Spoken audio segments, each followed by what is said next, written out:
What's been the consistent reason that you might hear throughout the day dealing with kids on why someone would attempt suicide? Is it home life? Is it school's too hard? Home life. It's all home life. All stems from home. Bottom line, home life.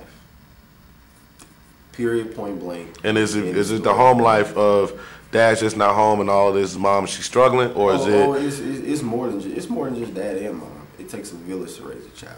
See what I mean? I grew up 2-parent household, nice area, nice place, whole 9 yards. Everything didn't start off that way. So I've seen my parents grow together.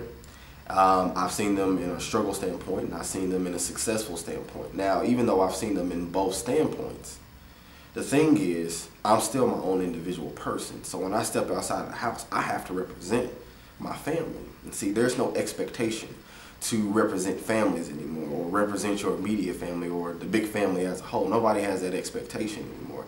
And so they just do whatever because they feel no consequences. If I was to act up at school, I would get it from my auntie, my uncle. It's an embarrassment. Nobody's embarrassed anymore. You see what I mean? Mm-hmm. And the youth doesn't have that fear. You know, it's more than, yes, I definitely fear God. I fear the wrath of God.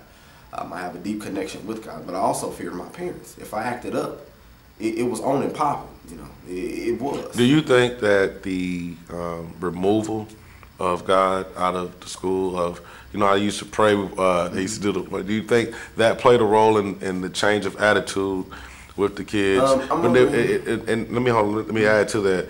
I know in my kids' school, at the school they go to, they even allow them to listen to headphones. They allow them to be on their phones. Mm-hmm. We didn't have that option when we were younger, so it's too much accessibility mm-hmm. to things as a distraction on why they're not learning in school, or why it's more of an issue now than it was when we was in school to have the best shoes, to have the iPhone, to have the Beats by Dre, or is that some more of the issues as well, on top of having issues at home?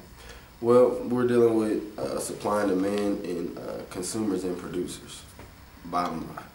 And, Taj, you probably know just as well as I do that, and I don't mean this in a derogatory way, but African Americans are the most consumers than they are producers, bottom line. Anytime you can stand in line to buy the same shoe 5 times, excuse me, public, but you're an idiot. You are. There's no way you can continue to buy the same shoe the same time that you don't even like. You're buying them because you feel that you're keeping in style. These kids buy Jordans who've never even seen them play. This is the new millennium generation. This is 2016. So even if you were born in 2000, you didn't even see him playing the Wizards. You were only 2, maybe 1. It's impossible for you to have a feeling of this person.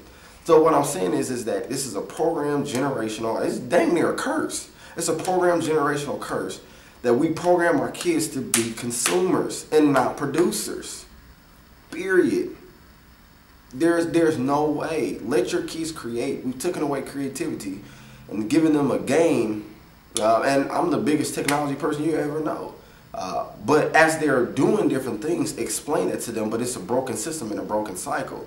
We live in a world, again, with, I hate to bash, but African American community, where when we don't know something, we get frustrated and we'll make fun of somebody because we don't know it. You know, I'm not a doctor. I've never had an aspiration to be a doctor, but if somebody tells me that they want to be a doctor, I'm not going to look at them and say, or tell a kid, you're never going to be a doctor, because I don't have an ambition to be a doctor. And we tear these kids down early. And people tear down each other as adults all the time. You know, there's so many adults who are goal-oriented, driven, and you have to separate yourself. Literally, if you want to be successful as an adult, you have to separate yourself from people who are being negative to you, including your immediate family. Well, man, that's my family, man. They love me. Listen, if they're not helping you get to where you need to be mentally, it's mental first. Before the money is mental. Can you sustain enough of the energy to further your career mentally, not let people drag you down or beat you down? And that's what we do to drag it back in with the youth. That's what we do with the youth. We kill their spirits young. So by the time they get old, all they feel is that they are going to work is at McDonald's. and be the best fryer in the back and burger flipper. That is a job of a 16, 15, 17-year-old, maybe up to about 22. When you get to 22, you need to be somewhere interning for your career. By the time you're 22, you need to be interning for your career. That's what you need to be doing.